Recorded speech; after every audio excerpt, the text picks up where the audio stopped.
নমস্কাৰ বন্ধুসকল, আজিৰ এই ভিডিঅ'টোত শেহতীয়াকৈ প্ৰদান কৰা 67 সংখ্যক ৰাষ্ট্ৰীয় চলচ্চিত্ৰ বঁটা আৰু 51 সংখ্যক দাদাচাহেব ফাল্কে বঁটাৰ বিষয়ে কেইটামান অতি গুৰুত্বপূৰ্ণ প্ৰশ্ন আপোনালোকক জনাম। এই প্ৰশ্নকেইটা আগন্তুক যিকোনো চৰকাৰী এক্সামত অহাৰ সম্ভাৱনা আছে, গতিকে ভিডিঅ'টো মন দি সম্পূৰ্ণৰূপে চাব। তেন্তে আহক পলম নকৰি ভিডিঅ'টো আৰম্ভ কৰোঁ। 51 সংখ্যক দাদাচাহেব ফাল্কে বঁটা কোনজন অভিনেতাই লাভ কৰিছে? শুদ্ধ উত্তৰ কিংবদন্তি অভিনেতা ৰজনীকান্ত।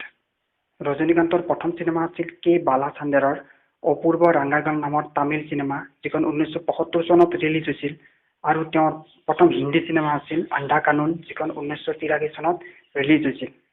নেক্সট কুৱেশ্যন, কোনগৰাকী অভিনেত্ৰীয়ে শ্ৰেষ্ঠ অভিনেত্ৰীৰ বঁটা লাভ কৰিছে? শুদ্ধ উত্তৰ কংগনা ৰাণাৱত। কংগনা ৰাণাৱতে 2019 চনত ৰিলিজ হোৱা মণিকৰ্ণিকা নামৰ চিনেমাখনত ঝান্সী ৰাণী লক্ষ্মীবাইৰ অভিনয় কৰাৰ বাবে শ্ৰেষ্ঠ অভিনেত্ৰীৰ বঁটা লাভ কৰিছে।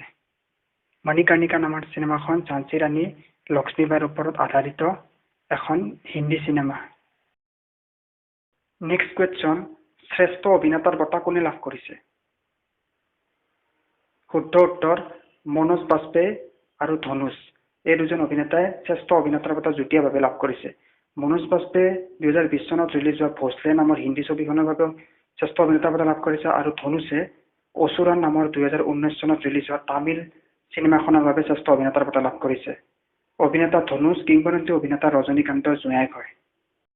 নেক্সট কুৱেশ্যন, কোনখন অসমীয়া ছবিয়ে ৰজত কমল বঁটা বা বেষ্ট এছামিজ ফিল্মৰ বঁটা পাইছে?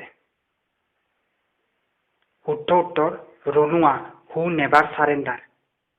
এই চিনেমাখনৰ পৰিচালক হ'ল চন্দ্ৰমোদয়, আৰু এই চিনেমাখন গুৱাহাটীত হোৱা কৃত্ৰিম বানপানীৰ সমস্যা আৰু এজন ৰিক্সা চালক আৰু তেওঁৰ পৰিয়ালৰ সংঘৰ্ষময় জীৱনৰ ওপৰত আধাৰিত চিনেমা।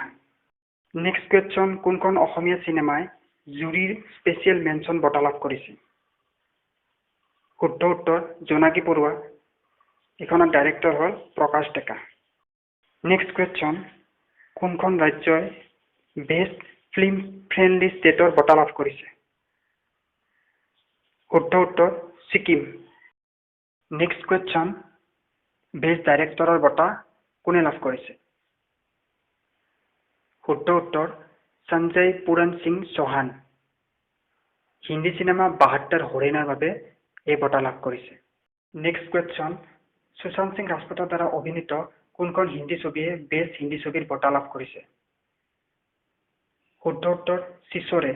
এইখন সুশান্ত সিং ৰাজপুতৰ দ্বাৰা অভিনীত শেষৰখন ছবি আছিল, আৰু এই ছবিখন 2019 চনত ৰিলিজ হৈছিল। নেক্সট কুৱেশ্যন, কোনখন কিতাপে বেষ্ট বুক অন চিনেমাৰ বঁটা লাভ কৰিছে? শুদ্ধ উত্তৰ A Gandhian affair, India's curious portrait of love in cinema. এইখন এখন মালায়ালাম কিতাপ হয়, এই কিতাপখনে এই বঁটা লাভ কৰিছে। এয়াই আছিল জিকে ৰিলেটেড কেইটামান কুৱেশ্যন। যদি ভিডিঅ'টো ভাল পাইছে তেনেহ'লে লাইক আৰু শ্বেয়াৰ কৰিব, আৰু ভৱিষ্যতে এনেকুৱা ধৰণৰ জিকে ৰিলেটেড কুৱেশ্যন পাই থাকিব হ'লে ভিডিঅ'ত দিয়া চেনেল লগটো ক্লিক কৰি চেনেলটো ছাবস্ক্ৰাইব কৰি ল'ব।